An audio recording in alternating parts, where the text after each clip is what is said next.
my name is Mark Fennell and welcome to India Now. Tonight on the program, India's path to becoming carbon neutral. Is it doing enough? And dating on the subcontinent. In my 20s, I found this global treasure called Grindr. You have a sense of security and that encourages you to explore, which I do not think the pre-app world had much to offer.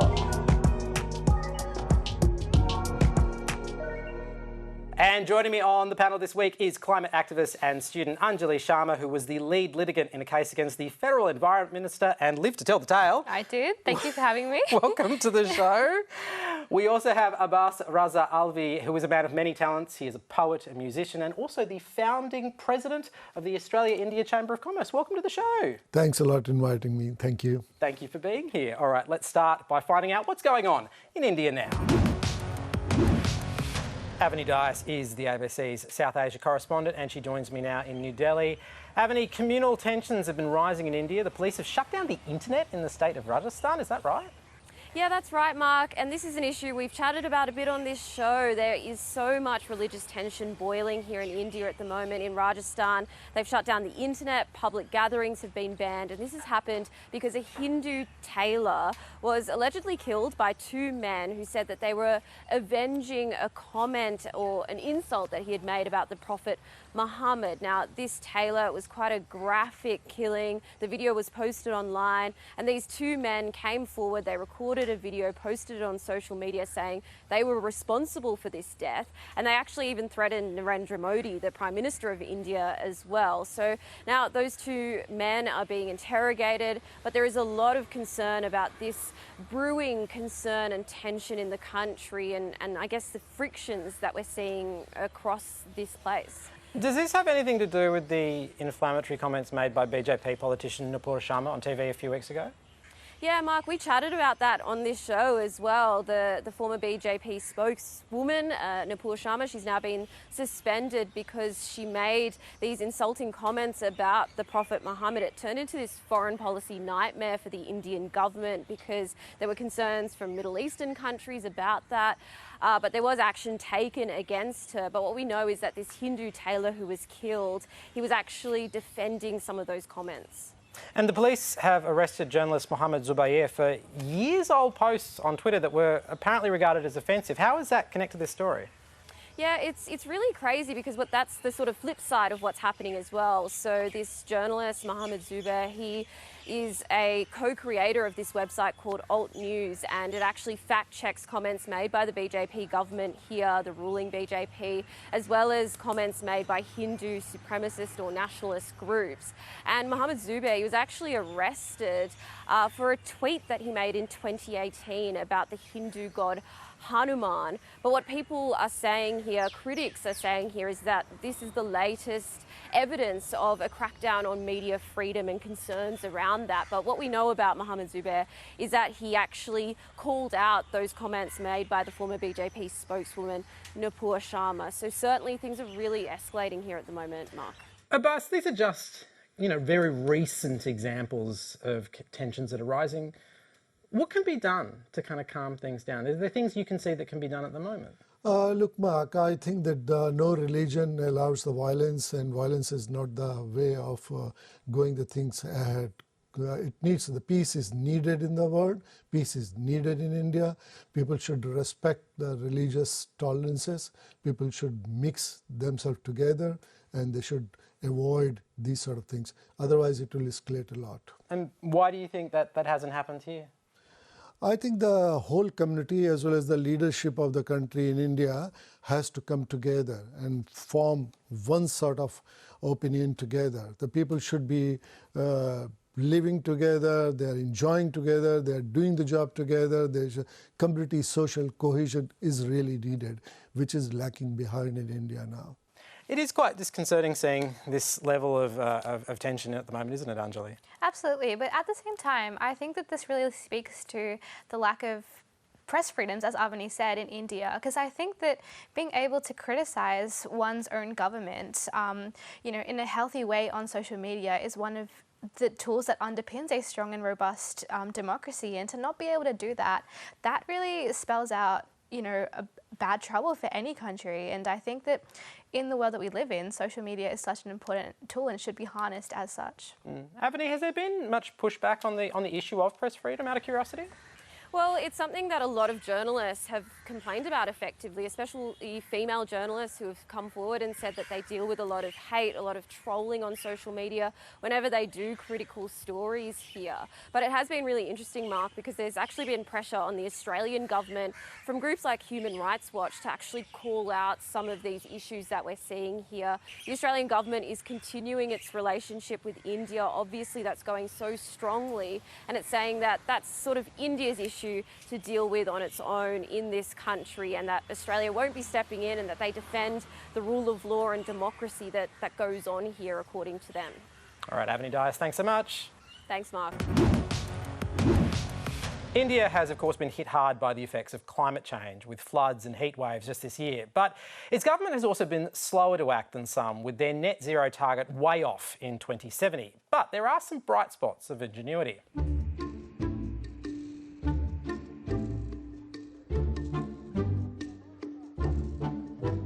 It was year 2013. We wanted to reduce our power bills.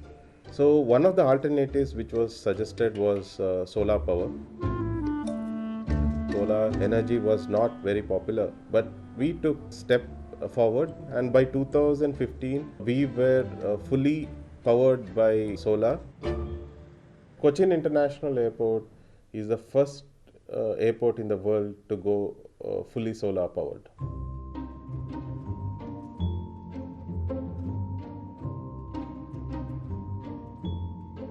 We are power excess, we give extra power to the grid, and we are the second largest producers of energy in state of Kerala. India is one of the top 5 emitters of CO2 in the world, rising behind China and US. So the emission from the country is very high. The emission per capita, per person, it is relatively very low. When you look at a large and a complex place like India, the grassroots initiatives, people-led initiatives are becoming more and more popular. And I think that's where we find some interesting examples and solutions like Cochin Airport can help. Whatever activities we do, we try to incorporate some kind of sustainability development in it. For every car parking place, we have a solar panel being set up which acts as a shade for the car parking. This concept of photovoltaic agriculture is unique. Water which is being used to clean the solar panels is being used to irrigate crops which is grown between 2 panels. All kind of creeper vegetables are being grown there, like cabbage, cauliflower. We are the first airport in India to venture into hydropower production. Cochin Airport is a wonderful symbol, not only for India, for the entire world. Don't wait for the government to solve the problems, whether it's energy, infrastructure, financial. People can lead these things. If we slowly move from conventional source of energy consumption to non-conventional, it makes a lot of difference.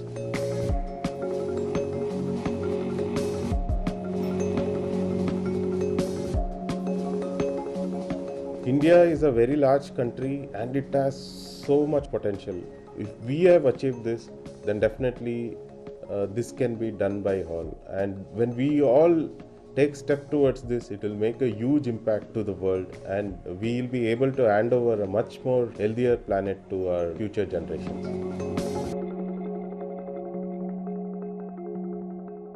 And interestingly, last week, Delhi International Airport announced that they are now going fully solar and hydro-powered. Now, stories like this are great, right? But aside from these good stories, how does India compare to the rest of the world when it comes to actually acting on climate change? Yeah, well, Mark, like we said, India has set their net zero target for 2070, which is quite obviously 20 years away from much of the developed world. Now, there's something to be said there about the fact that from a justice lens, you can't expect a country such as India, which has not had that large of a window to decarbonise, such as Australia and the US and the UK, you can't expect them to set their goalposts together with the developed world, especially given that they don't have the same amount of funding, the same amount of resources. But The other thing here is that, like we said, India has been consistently battered by natural disasters, by heat waves, by floods, and the target that they set for 2070 might not do that much to dictate the policy that they are putting forward today. And really, it's what India does today that matters, because India's moving out of poverty. We're going to see their emissions rise as more and more people gain access to electricity. It's they do have a really robust solar generation scheme, like we just saw. But at the same time, 2/3 of India's electricity generation comes from coal. It's the actions that India takes now that are really going to matter, and this 2070 target probably won't dictate much of that. And when we talk about impacts, I mean, you've literally seen the impact growing up. I think the river near where you grew up, you've seen that change in your lifetime, right? Oh yes, I mean, I remember my childhood. Actually, I was born on the river bank of the Ganges. And 17 years of my life, I consumed the water of the Ganges. So it is in my blood. And I feel like that, you know, when I saw the river at that age, it was totally clean. You were able to see the bottom of the river wherever you were standing. I remember there was a place very close to our house, roughly about 600 meters, 650 meters. Now, at that point, there was a temple was there. We used to go, and temple was always having the water over there.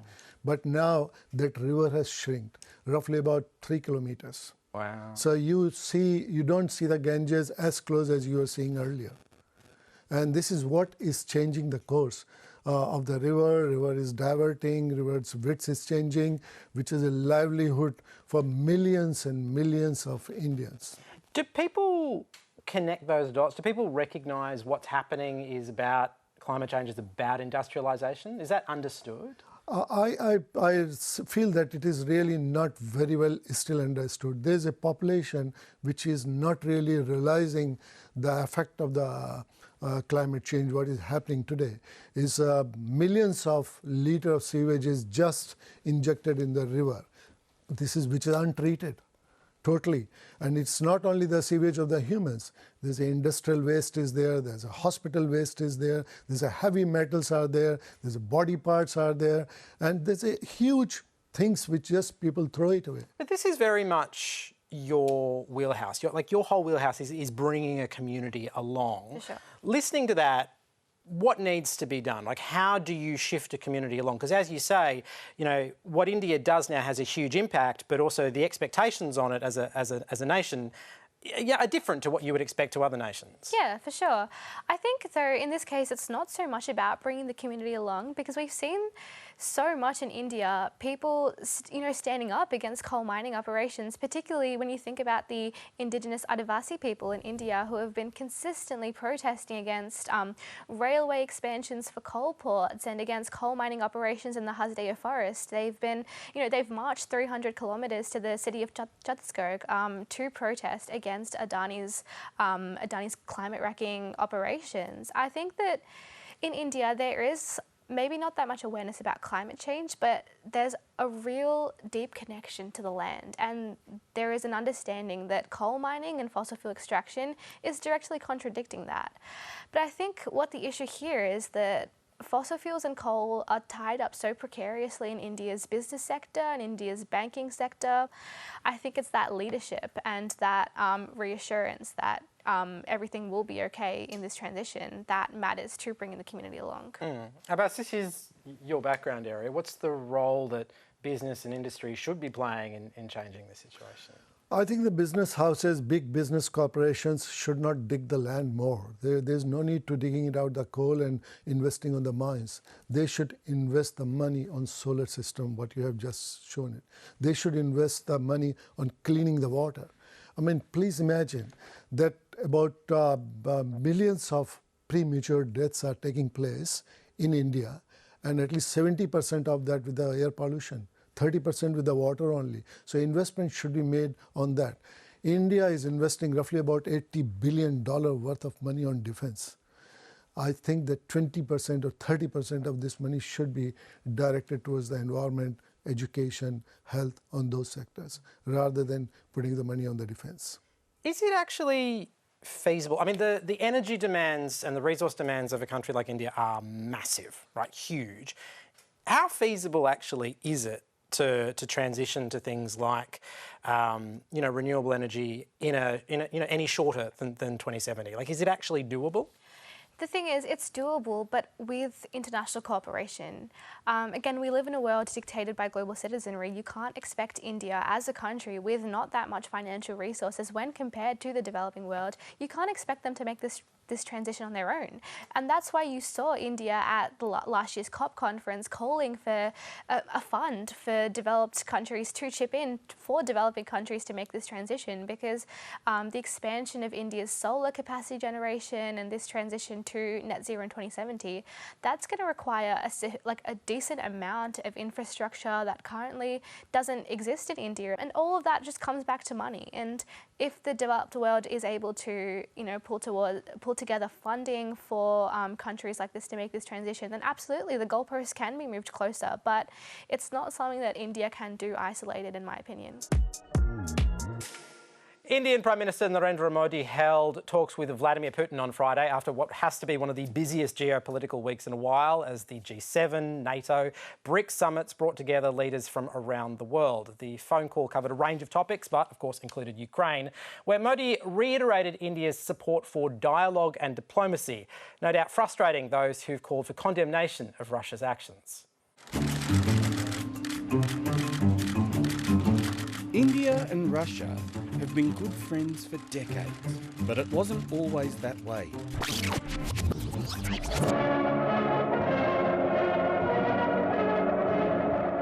Stalin didn't trust Gandhi and Nehru. So until Stalin died, relations were pretty hostile.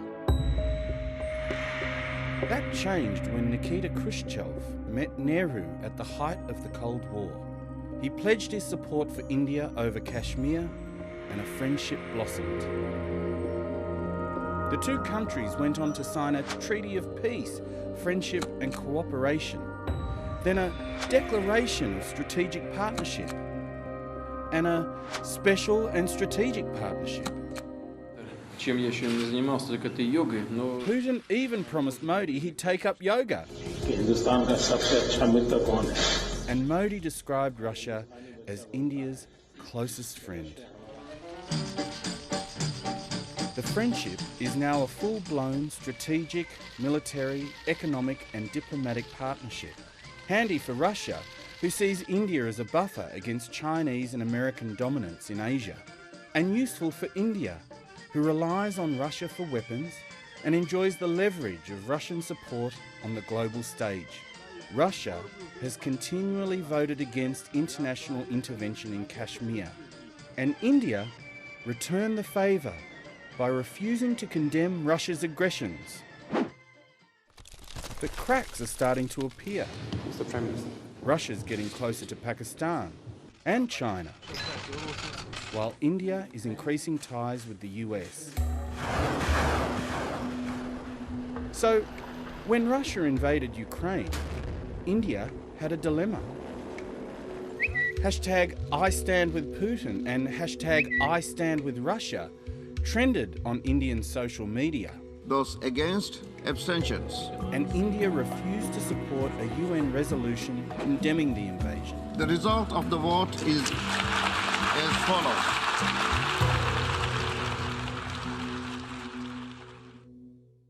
The relationship between India and Russia is very, very complicated. You lived there for 7 years, Russia, right? Yeah. So do you think that India should be taking a more hardline approach to Russia now with the war? Russia, India has a very strong relationship in trade, in political scene, as well as in the defense and various areas. And Russia always is stand up for India during the last 50, 60 years period of time. India and Russia are doing almost $40 billion of trade. So India is really very cautious about how to handle this part. But I think that India is leaving behind the strategy of bringing people together. India also had a very good relationship with Ukraine. And now it is seen that India is just supporting the Russia. I think India should play a key role in establishing the peace in that region. India and Australia both should together raise the question of peace in that particular region.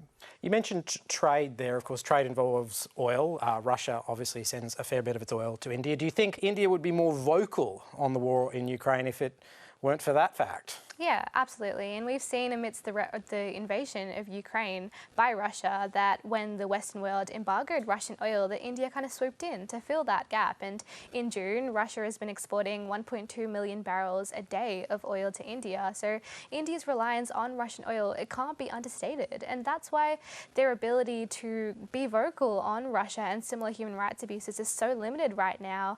And it's another reason for India to expand its oil generation capacity and kind of establish its own position in the international arena to then be able to firmly use this position to speak out against such human rights abuses.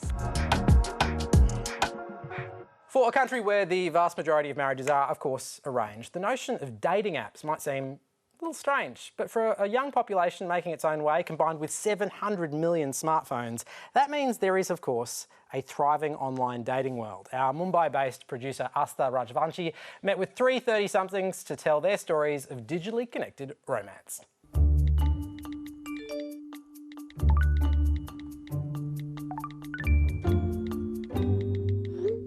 I think the worst date that I've been on, there are a couple. I thought, ooh, I found my sugar daddy.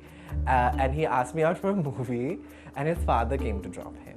I have plenty of friends who still very much in the same boat of finding love. We exchange notes and horror stories. This guy, I remember, met me at a bar and only spoke about himself.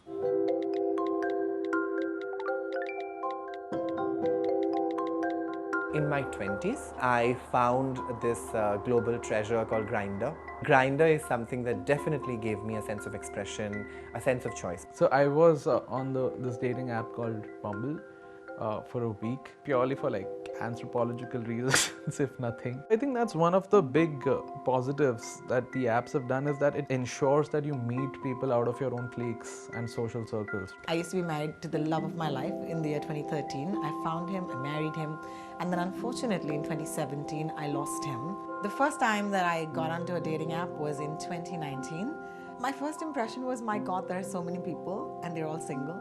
And then I said, oh my God, there's so many good-looking people.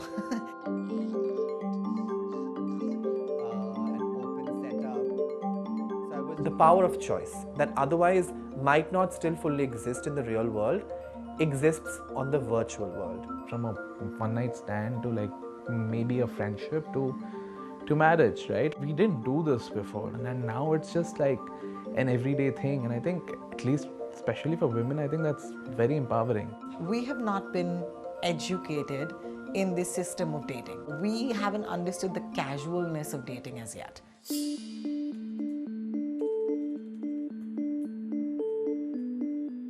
I am in an open relationship. My partner and I practice ethical non-monogamy. I think the biggest misconception about dating in India, especially within the homosexual community, is that we still have hidden adventures, which we do. We have a lot of hidden adventures, but we are also socially amicable. It's like a tectonic shift in what it used to be versus now, where the very concept, the word dating has been normalized. And maybe this is true only for a set of urban parents, where they're okay with the idea of their kids, figuring it out, even if it comes for arranged matches.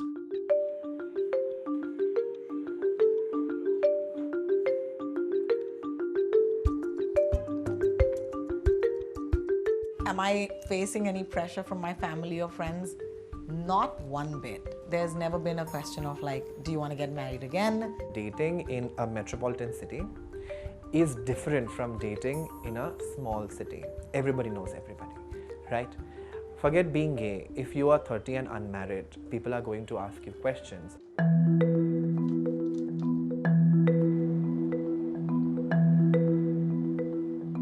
You have a sense of security, and that encourages you to explore, which I do not think the pre-app world had much to offer. I see a lot of people have just given up, and I'm like, no. Look for that story, because you want to be the Shah Rukh Khan of love, right? For every girl. What am I looking for on a dating app? Love, yes, of course. Aren't we all looking for love, right? Do you think you would ever get back on the dating apps? But you know, if it's like a particularly bleak Saturday night. All right, Abbas, I hold it as an article of faith that as a poet you are a deep romantic. Where do you stand on dating apps? Look at my young age time. There were no apps, and the apps work was performed by the senior people from the religious heads, priest, father, padris, pandit, imams. They were doing the apps job. So they were going. Those apps were going house to house and telling about the girls' family to the boys' families and boys' families to the girl family. That was happening there at that time. You must see the appeal of it though, right? Yes, I do see that. I mean, the time is changing, and things has to move accordingly as necessary. It's all right, we're going to get him on Tinder by the end of the show.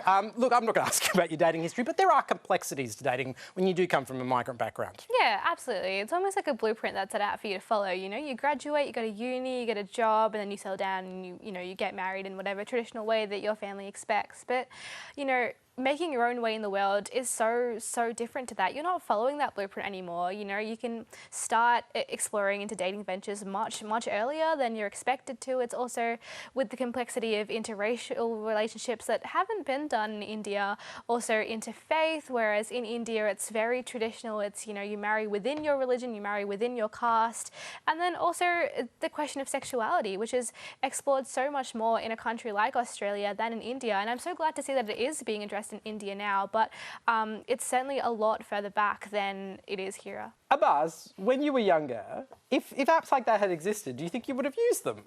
I don't know really. Well, okay, how about this? As a poet, does the idea of running romance through an app, does it sort of brace with you? Oh yes, of course. The love letters, you know, always were there.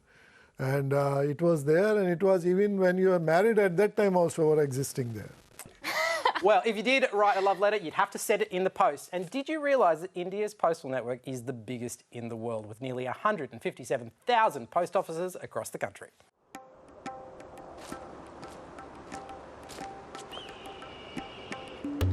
They were the silent soldiers of India's postal network, the mail runners. Before email and smartphones, they were the lifeline that connected people across vast distances. Armed with a lantern and a spear, they'd carry their mail bag through all terrains, braving tigers and elephants along the way. Fortunately, spears and lanterns have been consigned to the history books, but mail runners remain a lifeline for India's remote villages. यहाँ 3 साल से लगा हुआ T R यहाँ से 50 kilometre पैदल जाना पड़ता है। बात पे थोड़ा मुश्किल पड़ता है और रास्ते में थोड़ा डर लगता है। They seem to be crucial to the working of the early post offices in India. In fact, there was no post office and there were no roads. The runners were very crucial to the making of these networks of communication.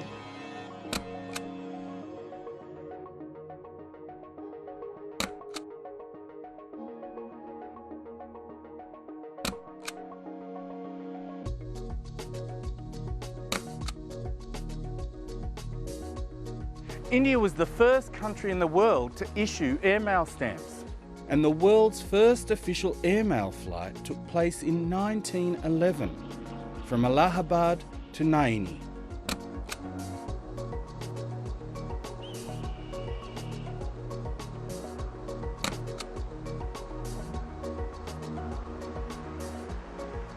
Mail runners might be fading away, but the legacy they created paved the way for the growth of India's economy and the biggest postal network in the world.